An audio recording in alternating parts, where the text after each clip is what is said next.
উড়িষ্যা থেকে recovery team গেছে, হ্যাঁ, ত্রিপুরা থেকে কোনো কিছুই করা হয়। ইভেন তারা ওখানে একটা মিসিং ডায়েরি পর্যন্ত করতে পারছে না।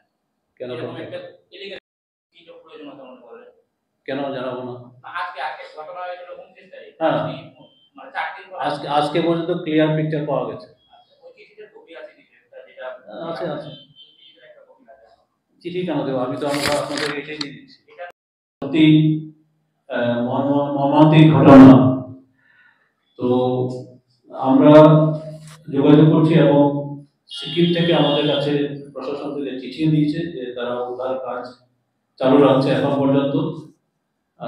আমরা এখনো এটা বুঝে উঠতে পারছি না যে আদৌ সেটা রিকভারি কখন হবে, কবে হবে, এবং যে মুহূর্তেই কিছু না কিছু ক্লু পাওয়া যায় আমাকে ওরা টেলিফোনিক্যালি এবং চিঠির মাধ্যমে জানাবে বলে আমাকে সিকিমের যে মুখ্যমন্ত্রীর সচিব রয়েছেন কেএন ভুটিয়া কনফার্ম করেছেন। স্যার, গাড়িতে কি শুধুমাত্র ত্রিপুরা দুজনই ছিল না এর বেশিও ছিল? দুজনই ছিল, ম্যাক্সিমামই ছিল উড়িষ্যা। আচ্ছা, 9 জন এখন আবার মাঝখানে বলা আছে দুজনকে ট্রেস করা গেছে, তাহলে টোটাল কতজন? সংখ্যাটা কত? 11।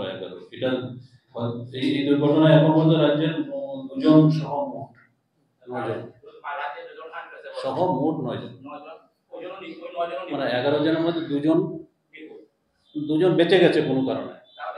এরা হয়তো জাম্প করেছে বা কিছু কেউ তো ঠেলে ফেলে দিয়েছে। 11 জন টোটাল 11 জন, 2 জন বেঁচে গেছে, 9 জন আনট্রেসেবল। এই 9 জনের মধ্যে রাজ্যের 2 জন একটাই। আজকে হঠাৎ শুরু করুন স্যার, শুরু করুন। নমস্কার সবাইকে, সাংবাদিক বন্ধুগণ, প্রিন্ট এবং ইলেকট্রনিক মিডিয়া, কন্ট্রোল জার্নালিস্ট যারা আপনারা রয়েছেন, সবাইকে স্বাগত জানাচ্ছি আজকের এই সান্ধ্যকালীন প্রেস কনফারেন্স।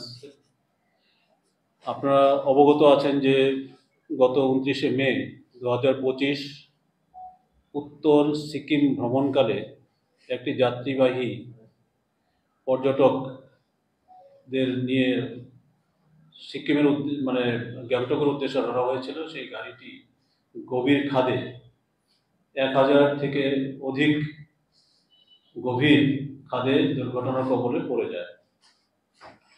ঊনকোটি জেলার কৈলাস শহরের 2টি যুবক, একজনের নাম দেবজ্যোতি দেব, অন্যজনের নাম হচ্ছে স্বপ্ননীল দেব, সহ মোট 11 জন পর্যটক এই গাড়িতে ছিল বলে জানা গেছে।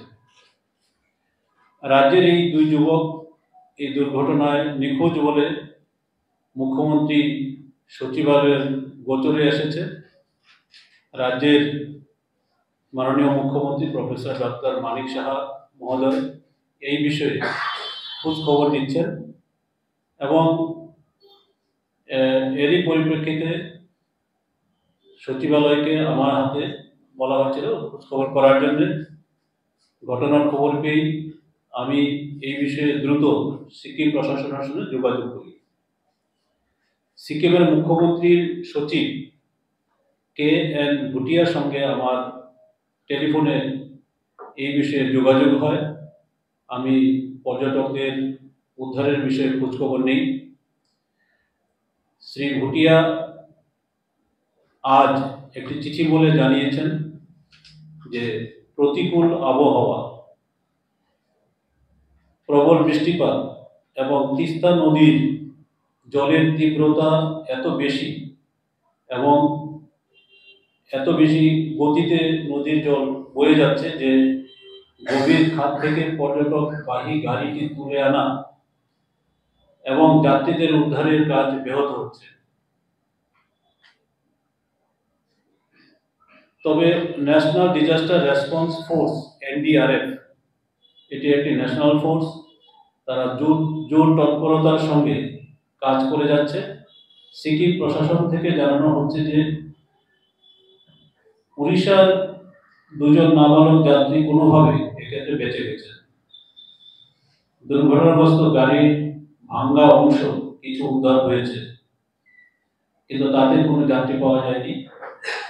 এটি একটি অংশ মাত্র, অধিকাংশ অংশই গাড়ি মানে নিখোঁজ, এটা আনট্রেসেবল।